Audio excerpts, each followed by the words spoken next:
Hai semuanya, selamat datang tutorial geografi bab 3 mengenai sejarah pembentukan bumi. Ini adalah leson keempat yang berjudul Sejarah Bumi Berdasarkan Zaman. Untuk leson keempat ini dibagi ke dalam beberapa part, dan video ini adalah video part kedua. Di lesson keempat ini, aku akan memberikan kalian cerita mengenai apa yang terjadi di bumi dari awal bumi mulai terbentuk hingga akhirnya mencapai keadaan saat ini. Secara keseluruhan, bumi dibagi ke dalam beberapa zaman berdasarkan penemuan fosil di tiap lapisan batuan bumi. Dari fosil, maka dapat diidentifikasi mengenai kehidupan yang terjadi di bumi pada masa tersebut hingga adanya beberapa kepunahan yang terjadi pada tiap masa.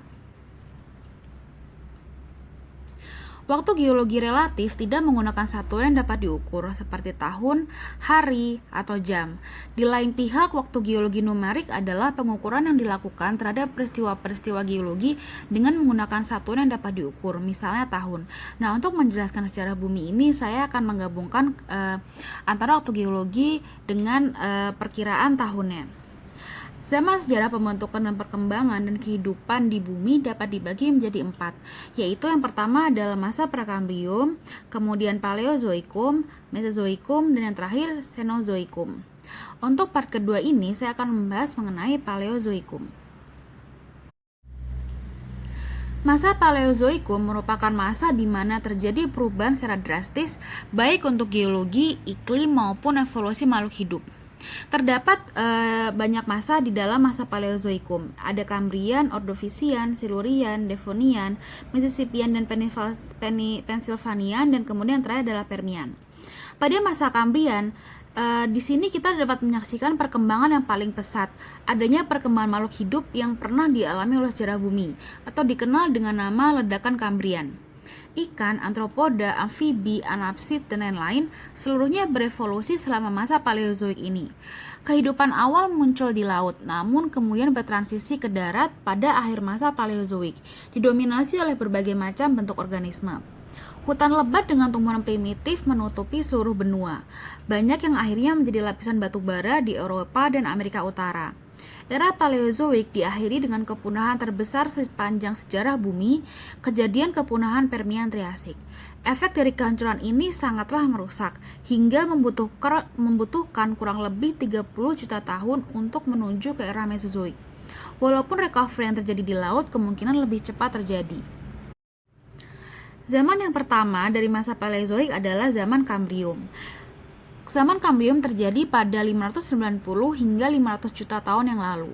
Kambrium berasal dari kata Cambria, nama Latin untuk daerah Wales di Inggris, di mana batuan berumur Kambrium pertama kali dipelajari. Banyak hewan intervertebrata muncul pada zaman ini. Hampir seluruh kehidupan ini masih berada di lautan. Hewan zaman ini mempunyai kerangka luar dan cangkang sebagai pelindung. Fosil yang umumnya ditemui dan penyebarannya luas adalah alga, cacing, sepon, koral, moluska, echinodermata, brachiopoda, dan arthropoda. Sedangkan sebuah daratan yang bernama Gondwana merupakan cikal bakal Antartika, Afrika, India, Australia, dan sebagian Asia dan Amerika Selatan. Sedangkan Eropa, Amerika Utara, dan Greenland masih berupa benua-benua kecil yang terpisahkan. Ciri khas dari fenomena ini adalah adanya letusan Kambrium, di mana terjadi kemunculan mendadak banyak film yang tidak ada di lapisan sebelumnya. Dan film-film ini meliputi makhluk yang sederhana sampai yang lebih rumit, yang dahulu diduga baru akan muncul berjuta-juta tahun kemudian. Zaman selanjutnya adalah zaman Ordovisium, yang ada pada tahun 500 hingga 440 juta tahun yang lalu. Zaman Ordovisium dicirikan oleh munculnya ikan tanpa rahang atau yang merupakan hewan bertulang belakang paling tua, dan beberapa hewan bertulang belakang yang muncul pertama kali. Koral dan alga berkembang membentuk karang, di mana trioblit dan brachiopoda mencari mangsa. Graptolith dan triobit melimpah, sedangkan echinodermata dan brachiopoda mulai menyebar. Meluapnya samudera dari zaman es merupakan bagian dari peristiwa zaman ini. Gondwana dan benua-benua lainnya mulai menutup celah samudera yang berada di antaranya. Selanjutnya adalah zaman Silur yang terjadi pada 440 hingga 410 juta tahun yang lalu. Zaman Silur merupakan waktu peralihan dari kehidupan air menuju darat. Tumbuhan darat mulai muncul pertama kali, termasuk Pteridophyta atau tumbuhan paku. Sedangkan kalajengking raksasa atau Euryptid hidup berburu di dalam laut. Ikan berahang mulai muncul pada zaman ini, dan banyak ikan mempunyai perisai tulang sebagai pelindung. Selama zaman Silur, deretan pegunungan mulai terbentuk, melintasi Skandinavia, Skotlandia, dan pantai Amerika Utara. Di Indonesia, zaman Silur adalah zaman tertua yang diketahui. Fosil Silur merupakan koral bulat yang bernama Hylastes telah banyak ditemukan orang dalam batuan-batuan lepas di suatu sungai di Papua. Air hujan di Niagara terjadi pada endapan-endapan Silur. Iklim pada zaman Silur di mana-mana mengalami panas yang hampir sama dengan masa Kambrium. Adanya sisa evaporit menunjukkan adanya iklim yang kering dan mungkin ada suasana gurun. Selanjutnya adalah zaman Devon atau Devonian. Devonian ini berlangsung pada 410 hingga 360 juta tahun yang lalu. Zaman Devon merupakan zaman perkembangan besar-besaran jenis ikan dan tumbuhan darat. Ikan berahang dan ikan hiu semakin aktif sebagai pemangsa di dalam lautan. Serbuan ke darat masih terus berlangsung selama zaman ini. Hewan amfibi berkembang dan beranjak menuju daratan. Tumbuhan darat semakin umum dan muncul serangga untuk pertama kalinya.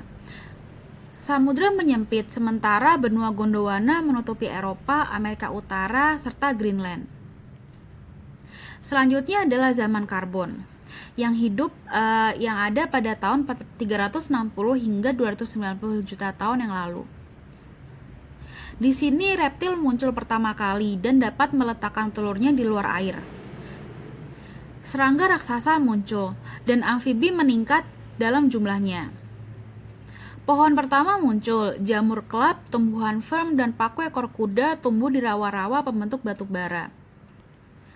Pada zaman ini, benua di muka bumi menyatu membentuk satu masa daratan yang nantinya akan disebut Pangea, mengalami perubahan lingkungan untuk berbagai bentuk kehidupan. Di belahan bumi utara, iklim tropis menghasilkan secara besar-besaran rawa-rawa yang berisi dan sekarang tersimpan sebagai batu bara. Terakhir adalah zaman Perm atau Permian yang ada pada 290 hingga 250 juta tahun yang lalu. Perm adalah nama sebuah provinsi tua di dekat pegunungan Ural, Rusia. Pada zaman ini, reptilia meningkat dan serangga modern juga muncul. Begitu juga dengan tumbuhan kornifer dan juga grikon primitif. Hewan amfibi menjadi kurang begitu berperan. Zaman Perm diakhiri dengan kepunahan massal skala besar. Trilobit atau banyak koral dan ikan menjadi punah. Benua Pangea bergerak menjadi satu masa daratan. Lapisan es menutup Amerika Selatan, Antartika, Australia, dan Afrika, membendung air dan menurunkan muka air laut. Iklim yang kering dan kondisi gurun pasir mulai terbentuk di bagian utara bumi. Nah, saya telah menjelaskan berbagai gambaran mengenai zaman Paleozoikum. Di sini saya akan memberikan beberapa rangkuman mengenai zaman Paleozoikum. Yang pertama adalah mulai ada tanda-tanda kehidupan berupa mikroorganisme, hewan kecil tanpa bertulang belakang, jenis ikan, dan jenis ganggang atau rerumputan. Kemudian pada masa ini keadaan bumi masih belum stabil. Yang ketiga, iklim masih belum stabil dan berubah-ubah. Yang nomor 4, curah hujan sangatlah besar. Dan yang terakhir adalah zaman ini berlangsung sekitar 340 juta tahun yang lalu. Oke, sekian untuk part kedua ini, and see you on the next part atau part ketiga.